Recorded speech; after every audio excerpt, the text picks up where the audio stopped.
Are you ready to transform your summer into an epic splash-tastic adventure? Say goodbye to wasteful, single-use water balloons and hello to the ultimate in reusable, eco-friendly fun with reusable water balloons.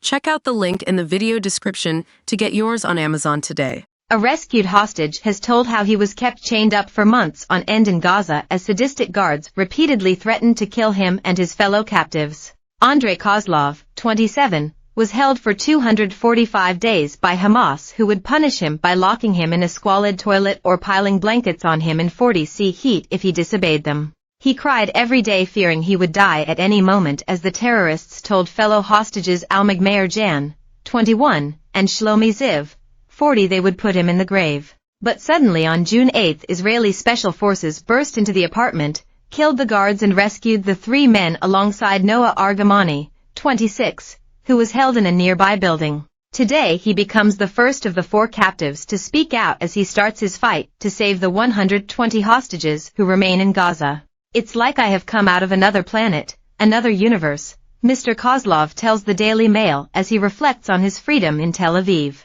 It is like being on the other side of the mirror. On October 7, the whole world went upside down. The Russian sous chef moved to Israel 18 months ago and was working as a security guard at the Nova Music Festival to earn more money when terrorists stormed the rave that day. In the mayhem he was caught by Hamas, who forced fellow hostage Shlomi to drive them into Gaza at gunpoint.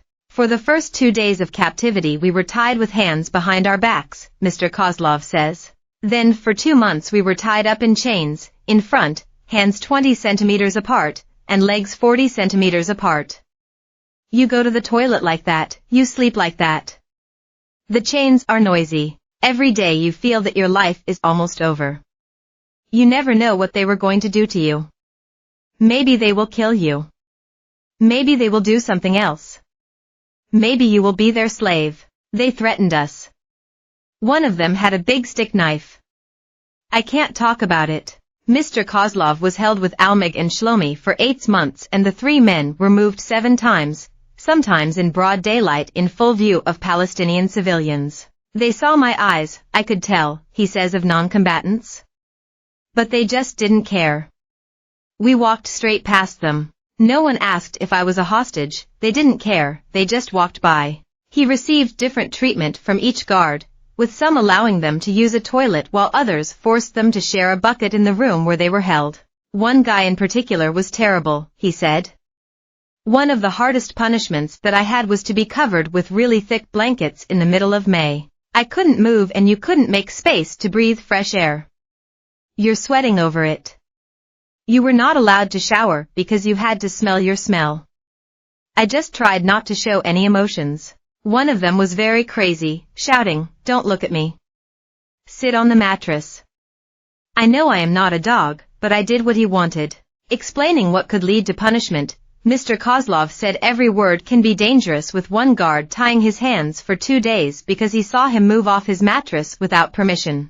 Once he caught a glimpse of the huge protests in Israel as the terrorists watched Al Jazeera. The cruel one said, "You see, your photo isn't there, they don't care about you," said Mr. Kozlov. In one of the most chilling exchanges, the cruel captor referred to a hostage they knew who disappeared and told Mr. Kozlov, "You'll be next." I started to cry and think about my family, he said. They took that guy and we never heard about him again. I can't talk about it. We heard some versions about him, we didn't know what happened to him. In May he heard a guard tell his fellow captives they were going to kill him.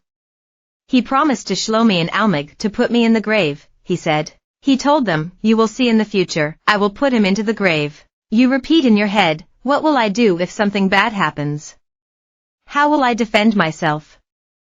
What steps to take if he does something? The three men were given the Quran to read, which Mr. Kozlov said he found helpful to understand the psychology of his captors. I had one goal, to survive, he said. He would play cards with the other 2 hostages, and while they would do squats and push-ups when their captors weren't looking to try and stop themselves wasting away. In the first several weeks I went inside my own world, telling myself, one more day,